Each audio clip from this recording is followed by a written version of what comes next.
Effectivement, depuis quelques décennies maintenant, les catastrophes naturelles, les accidents nucléaires, la question de la dérégulation de la financiarisation, la question du réchauffement climatique ont mis en lumière un problème totalement crucial, majeur, à savoir le caractère inefficace, inadéquat de l'État-nation pour pouvoir régler des problèmes qui sont les problèmes d'aujourd'hui, des problèmes mondialisés et nécessairement transfrontaliers. Alors, le souci, c'est que, effectivement, il y a un problème d'inefficacité de l'État-nation, mais le cadre de la perception démocratique, le cadre de la perception de la souveraineté citoyenne, lui, est resté bien local. Il est resté bien local avec, par exemple, une identification assez aisée sur la personne du maire, et puis à un niveau plus national, on va dire le fait de personnifier le pouvoir par exemple, le fait de voter suffrage universel direct ou indirect pour la personne du président de la République. Bon, voilà. Donc en gros, on a aujourd'hui le problème suivant, un hiatus absolu entre d'un côté un État un cadre d'État qui est ressenti comme inefficace, et puis de l'autre côté, un cadre de perception qui, lui, est ressenti efficace, entre guillemets, c'est-à-dire qui est ressenti comme légitime. Donc l'enjeu, c'est comment on dépasse ce hiatus pour affronter les problèmes qui sont les nôtres. Alors, historiquement, qu'est-ce qu'on a fait? On a créé effectivement la gouvernance mondiale et on a sophistiqué les traités entre les États. On a sophistiqué les mécanismes de coopération, on a sophistiqué les modes de financement pour permettre de faire converger les différentes instances de la gouvernance mondiale, pour tenter de créer plus d'efficace. Sur l'efficace, reconnaissons que nous n'y sommes pas encore lorsque l'on voit effectivement la paralysie des sommets mondiaux. Mais grand problème, on a donné un sentiment au peuple de confiscation absolue de leur souveraineté. Alors, deux exemples. Alors, avec cette chose absolument délirante qui est qu'aujourd'hui, si vous interrogez des personnes, des citoyens sur la gouvernance mondiale, ils ont le sentiment de quelque chose de totalement abstrait, profondément virtuel, très très éloigné, déconnecté, et avec le sentiment, voire que la volonté des peuples est totalement antinomique de la volonté des États. J'étais à Rio, à la conférence de Rio, Rio+20, et là, de manière cartographique, si j'ose dire, la déconnexion était totalement visible. D'un côté, vous aviez le sommet des États, à 2h30 du sommet des peuples, qui, lui, était à l'intérieur de Rio. Donc on voyait très bien ce déphasage entre les deux, et ce déphasage non seulement local, physique, mais ce déphasage également aussi de pensée. Une autre anecdote, mais symptomatique, si j'ose dire, de la virtualisation de la gouvernance, si je vous demande qu'est-ce que c'est que la gouvernance mondiale, vous allez me dire, la gouvernance mondiale, c'est l'ONU, c'est l'OMC, c'est le G8, c'est le G20, c'est l'OMS, c'est l'OIT, c'est l'ABM, c'est le FMI, c'est le SMSI, c'est l'IPCC, etc., etc., etc. C'est la FAO. Bon. Donc on voit bien que cette démultiplication des acronymes montre à quel point, effectivement, il y a un sentiment de virtualisation et de confiscation. Alors je me suis dit, pourquoi ne pas faire le chemin inverse? La gouvernance mondiale est une question absolument essentielle, et le fait de régler demain efficacement les problèmes mondiaux qui sont les nôtres, transfrontaliers, est la question du XXIe siècle. Alors pourquoi ne pas enclencher un processus de rematérialisation de la gouvernance mondiale? Alors ça a l'air un petit peu obscur comme ça ne l'est pas du tout. Quel est le cadre de légitimité de l'instance nationale et qui marche? C'est le cadre parlementaire. Nous avons un cadre tout à fait efficace et qui est garant de la souveraineté démocratique, ce sont les parlements nationaux. Pourquoi rematérialiser la gouvernance mondiale? Ce serait faire descendre, au lieu de faire monter, si j'ose dire, la gouvernance mondiale vers des cieux chérubiniques, au contraire la faire descendre dans les parlements nationaux. Et de faire descendre cette voix du monde dans les parlements nationaux. Alors comment on ferait?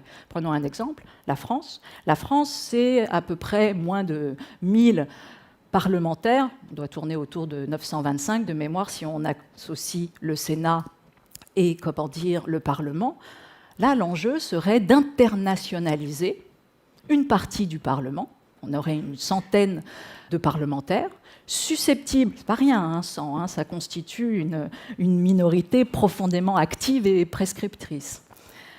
Cette voix du monde, elle incarnerait peut-être la voix du monde européen, mais soyons plus ambitieux, la voix du Sud, la voix des Suds, et effectivement, elle ferait entendre dans l'enceinte parlementaire les intérêts, les controverses autour des intérêts nationaux et des questions environnementales. Alors bien évidemment, on ne les ferait pas voter sur des questions qui renvoient à la compétence exclusive des États ou des micro-questions. Je ne dis pas ça méchamment, mais on ne les ferait pas voter sur la semaine de 4 jours ou sur les questions même de laïcité, qui sont très spécifiques. Mais bien évidemment, sur tous les grands problèmes transfrontaliers, sur tous les grands problèmes type résolution, questions sur l'environnement, sur les questions d'immigration, sur les questions d'énergie, puisque bien évidemment notre compréhension sur la question de l'indépendance énergétique est absolument commune, nous les ferions voter là-dessus. Alors ça a 3, si j'ose dire, grands atouts, cette manière de penser, cette rematérialisation de la gouvernance mondiale. Premier atout, ça permet d'articuler quelque chose qui est essentiel pour demain et qui est le grand enjeu du politique, c'est d'avoir un efficace qui est à la fois efficace au niveau local et au niveau global. C'est la chose la plus difficile, bien évidemment, pour un agir politique, qui soit efficient sur cette double échelle. Donc, premier point. Deuxième point, c'est d'utiliser quelque chose qui a été une très, très grande conquête, notamment des Lumières, et puis, bien évidemment, après, qui s'appelle l'État-nation. Et l'État-nation, en dernière instance, est notre grand garant de l'État de droit. Et nous l'utilisons. Sauf que, là, au lieu, si j'ose dire, de réduire l'État-nation à l'expression d'un intérêt national, somme toute particulier, vous auriez à la fois le cadre légitime de l'État-nation, mais qui viendrait expliquer, bien évidemment, les intérêts nationaux et la construction, on peut imaginer, si possible, d'un intérêt plus spécifiquement mondial. Alors bien évidemment, je peux vous entendre, le mode de scrutin, les questions de conditions d'éligibilité, etc., comment on crée ce dispositif protocolaire, ce sont des questions clés. Mais la question qui est la plus importante n'est pas tellement celle-là, parce que ça, on trouvera la procédure. La question la plus importante, c'est de comprendre quelle est la nature de la démocratie. La démocratie, elle est inséparable du droit d'expérimentation démocratique. Ce n'est qu'un processus d'invention perpétuelle. C'est une dynamique. Nous fonctionnons avec des outils qui sont des outils du XVIIIe siècle, des principes normatifs et des outils politiques du XVIIIe siècle. Ce n'est pas forcément une mauvaise chose, parce qu'il faut assurer aussi cette continuité. Et puis, bien évidemment, des outils d'après-guerre, mais qui sont relativement en porte-à-faux avec les questions environnementales et puis surtout les questions mondiales, de régulation mondiale, de régulation systémique qui sont les nôtres. Comprendre que la démocratie, c'est une dynamique, c'est comprendre ce qui peut la préserver. Nous sommes dans un monde compétitif. Ça veut dire quoi? Ça veut dire que la démocratie, le modèle démocratique n'est absolument pas le plus partagé et son sentiment d'évidence, si j'ose dire, n'est pas unanimement partagé. Donc il est très important demain que la démocratie prouve son attractivité. Et la démocratie, elle ne prouve pas son attractivité par 1000 façons. Elle prouve son attractivité en montrant qu'elle est précisément la manière la plus durable de protéger la souveraineté des citoyens et de façon afférente les droits capacitaires qui changent la vie des citoyens, les droits capacitaires de l'homme. Donc il faut qu'elle puisse prouver ça. Or, si vous voulez, pour que la démocratie se protège de ses effets anthropiques, pour qu'elle assure sa durabilité, elle doit absolument démontrer en fait qu'elle est de la recherche. Tout ça pour vous dire que ce que nous comprenons, nous avons vu ce soir, quantité de chercheurs, quantité de chercheurs qui montrent comment la science est progressive et comment elle s'améliore grâce au processus de recherche scientifique. Nous avons totalement sous-investi la question de la recherche démocratique. C'est un point essentiel pour attraper le XXIe siècle, de comprendre que ce droit d'expérimentation démocratique, il est absolument nécessaire au niveau national et international. Nous avons créé des présupposés constitutionnels qui nous empêchent de penser la réforme des démocraties.